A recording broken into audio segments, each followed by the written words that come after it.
Assalamualaikum warahmatullahi wabarakatuh. Kami di sini dari kelompok 3 akan membahas tentang radio nuklida yang kami dapatkan, yaitu radium 226. Dengan anggota kelompok 3, yang pertama itu saya sendiri Alfian Durmawan, lalu yang kedua Kak Diana Rami Adrian, lalu yang ketiga Ersa Kamila, yang keempat Zahra Zetira, yang kelima Nabila Fauzi Sapitri, dan yang kelima Septia Anissa Relis. Baiklah, yang pertama tentang pengertian radionuklida. Radionuklida adalah spesies atom yang memancarkan radiasi saat mereka mengalami peluluhan radioaktif melalui emisi partikel alfa, partikel beta, ataupun partikel gamma. Menurut Kamus National Cancer Institute atau NCI, radionuklida adalah suatu bentuk unsur kimia yang tidak stabil yang melepaskan radiasi saat meluruh dan menjadi stabil.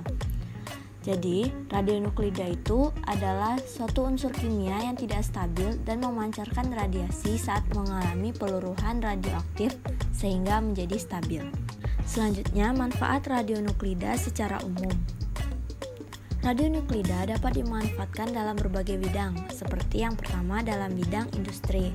Salah satu contoh penerapannya yaitu industrial traces. Radioisotop digunakan oleh produsen sebagai pelacak untuk memantau aliran fluida dan filtrasi, mengukur keausan mesin atau korosi peralatan, dan juga untuk mendeteksi pipa air yang tersumbat atau mengalami kebocoran pada pipa minyak. Yang kedua, pada bidang pangan dan pertanian. Penerapan radionuklida dalam bidang ini yaitu dalam iradiasi makanan, yang dilakukan dengan cara penyinaran terhadap pangan baik dengan menggunakan zat radioaktif maupun akselerator sehingga bakteri dapat terbunuh akibat terpapar oleh sinar gamma. Yang ketiga, pada bidang kedokteran. Dalam bidang kedokteran dapat digunakan untuk mengetahui penyakit tulang dan darah, untuk mendeteksi kerusakan jantung, untuk mendeteksi penyakit paru-paru, dan masih banyak kegunaan lainnya. Dan yang terakhir, pada bidang lainnya yaitu yang pertama, radionuklida itu digunakan untuk menyediakan tenaga atau sumber daya pesawat luar angkasa, terutama melalui generator termoelektrik radioisotop atau RTG dan unit pemanas radioisotop atau RHU. Sedangkan dalam ilmu ekologi, radionuklida dapat digunakan untuk melacak dan menganalisis polutan dan mempelajari pergerakan air permukaan. Selanjutnya, kerugian radionuklida secara umum. Radionuklida yang masuk ke lingkungan memiliki resiko bahaya sebagai kontaminasi radioaktif. Radionuklida tersebut juga dapat menyebabkan kerusakan apabila digunakan secara berlebihan, sehingga makhluk hidup yang terpapar dapat keracunan radiasi. Potensi kerusakan kesehatan akibat paparan radionuklida ini bergantung pada sejumlah faktor dan dapat merusak fungsi jaringan atau organ.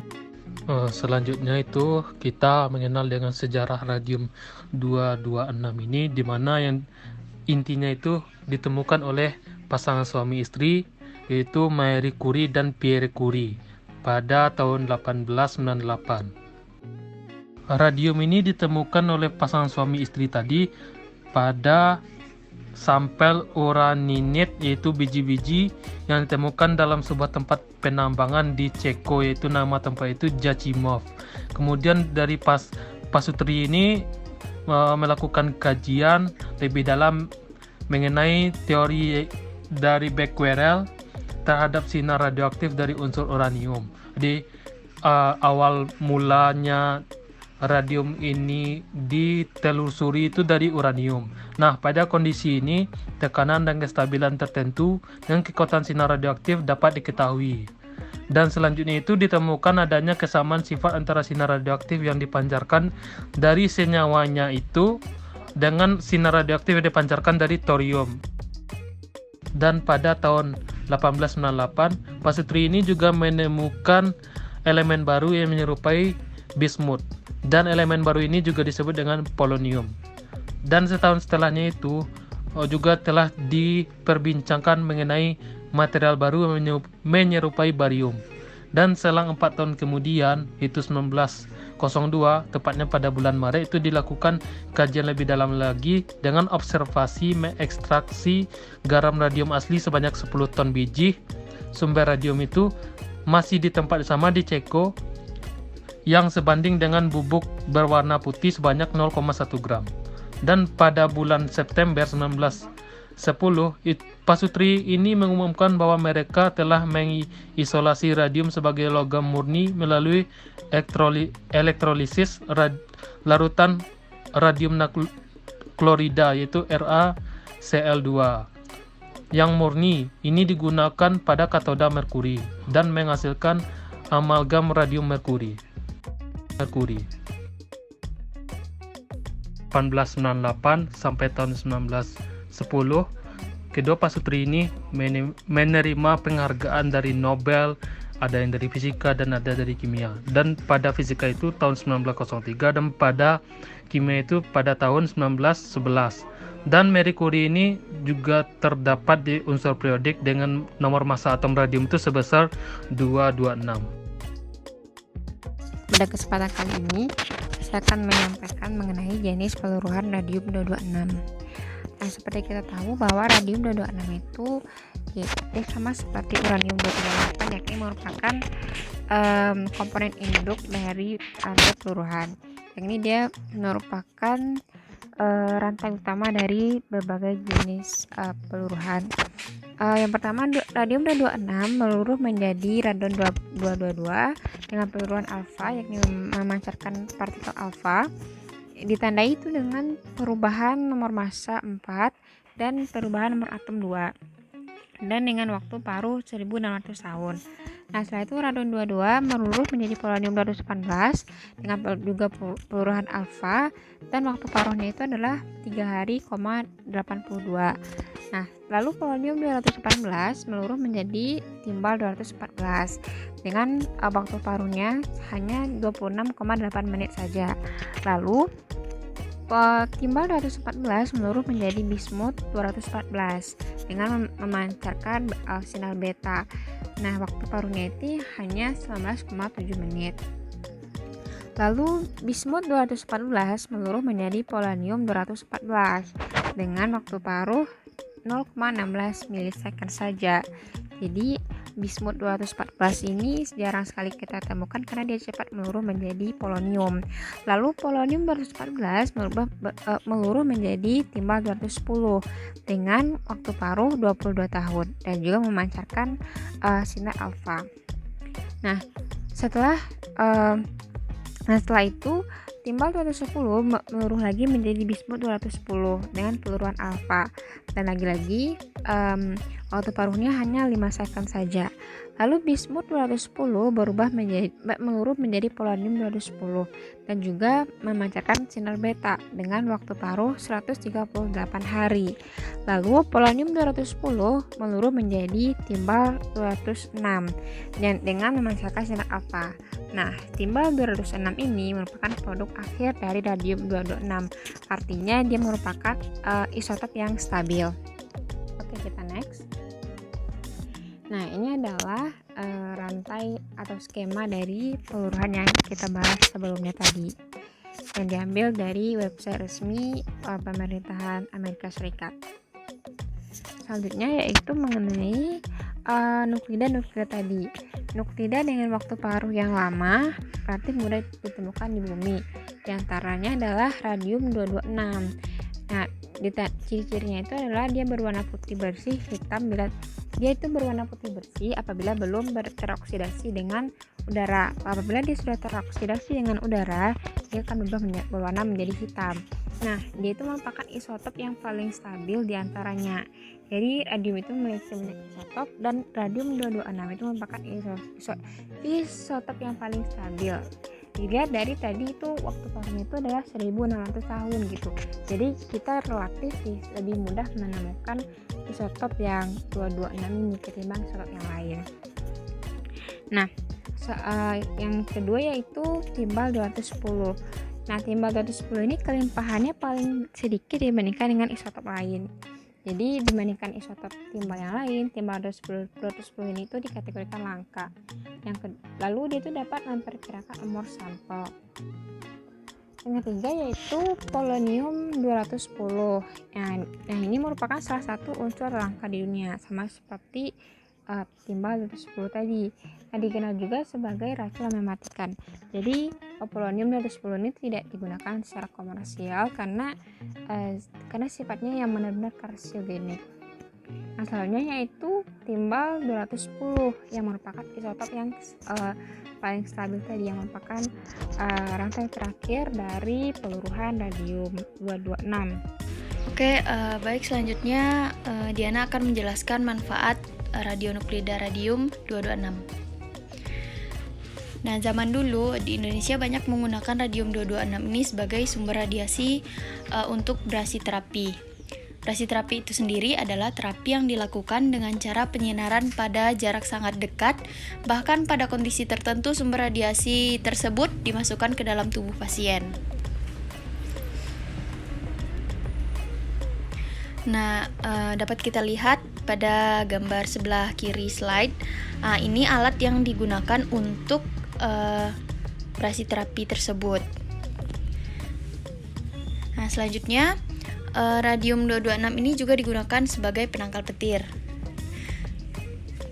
Cara kerjanya dengan melakukan penggagalan proses ionisasi menggunakan radium 226 ini. Sebab bahan ini mampu menghamburkan ion radiasi yang akhirnya bisa menetralkan muatan listrik awan, sehingga sistem penangkal petir radioaktif dianggap paling efektif untuk mencegah petir. Namun atas rekomendasi IAEA atau International Atomic Energy Agency, Indonesia menghentikan pemakaian radium 226 ini sebagai penangkal petir karena sumber bekas radium ini harus dikelola dengan tingkat keselamatan yang tinggi atau strong safe. Karena sumber bekas ini mengandung radionukleida yang berumur paruh sangat panjang dan dalam masa peluruhan yang mengeluarkan gas radon, dan yang kita tahu bahwa gas radon sangat berbahaya bagi kesehatan. Makanya Indonesia sudah tidak menggunakan penangkal petir dari radium 226 ini. Untuk alat penangkal petirnya ini dapat kita lihat pada sebelah kanan slide. Nah, ini dia. Jadi radium 226-nya dimasukkan ke sini sehingga dapat menetralkan muatan listrik awan. Saya Septiani Sarelis akan melanjutkan presentasi tentang kerugian radionukleida radium 226 terhadap kehidupan manusia. Radium memberikan efek merugikan pada tubuh. Cacat tubuh bisa dialami oleh seorang yang sering terpapar radium, seperti pembusukan gigi, tulang rahang copot, tulang mudah patah, kanker tulang, hingga kematian. Beberapa contoh kasus bahaya radium pada kehidupan manusia. Yang pertama, Eben Bayers, kehilangan gigi dan wajahnya membusuk. Untuk menyembuhkan lengannya yang patah, Eben Bayers mengonsumsi radiator yang mengandung radium. Ia kemudian ketagihan minum radiator tersebut meski lengannya sudah sembuh. Eben mengkonsumsi minuman berenergi tersebut dalam kurun waktu 3 tahun. Efeknya, ia mulai kehilangan gigi dan wajahnya membusuk. Pria itu mengkonsumsi radiator hingga sampai 1.400 botol. Kasus yang kedua, ada potret manusia pekerja pabrik yang terpapar radium. Banyak pekerja pabrik yang terpapar radium harus menjalani operasi gigi. Rahang mereka perlahan membusuk. Semula, dokter mengira ini disebabkan oleh infeksi gigi.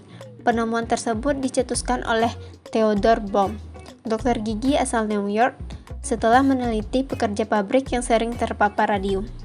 Kasus 3 yaitu cacat fisik dan kanker. Semakin seseorang terpapar radium, makin parah efek yang ia rasakan pada tubuhnya.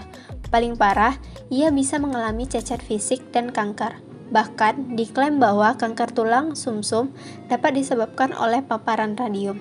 Begitu pula sarkoma tulang atau kanker yang menyerang tulang, dan karsinoma atau kanker yang menyerang kulit kepala. Di sini saya akan menjelaskan tentang perkembangan penelitian tentang radionuklida. Radionuklida di bumi terbagi menjadi radionuklida alam dan radionuklida buatan. Radionuklida alam dapat dibagi menjadi radionuklida primordial, radiasi kosmik, dan radionuklida yang muncul akibat interaksi radiasi kosmik dengan unsur di udara. Radionuklida kosmogenik. Radionuklida primordial sudah ada sejak terbentuknya alam semesta dan terdiri dari radionuklida deret uranium dengan induk uranium 238U dan ujung akhir nuklida stabil timbal 206 Pb. Radionuklida yang menjadi umum ditemukan di material adalah radioaktif alami dengan mencakup isotop seperti U, TH, Ra, Rn, Pb, dan Po. Dari jumlah tersebut, radium adalah isotop yang sangat penting karena isotop radium memiliki 3 seri peluruhan, umur paruh yang relatif panjang dan umur pendek dari 2 isotop yaitu 226Ra dan 228Ra. Tinggi mobilitas radium di lingkungan masih di bawah sejumlah kondisi lingkungan umum serta kecenderungan radium untuk terakumulasi ke dalam tulang mengikuti distribusi Ra ke masuk dalam tubuh. Demikianlah hasil diskusi kami yang kami paparkan dalam bentuk video. Jika ada kekurangan dalam penyampaian ataupun kekurangan dalam materi, kami mohon maaf. Kami tutup dengan wabillahi taufik wal hidayah. Wassalamualaikum warahmatullahi wabarakatuh.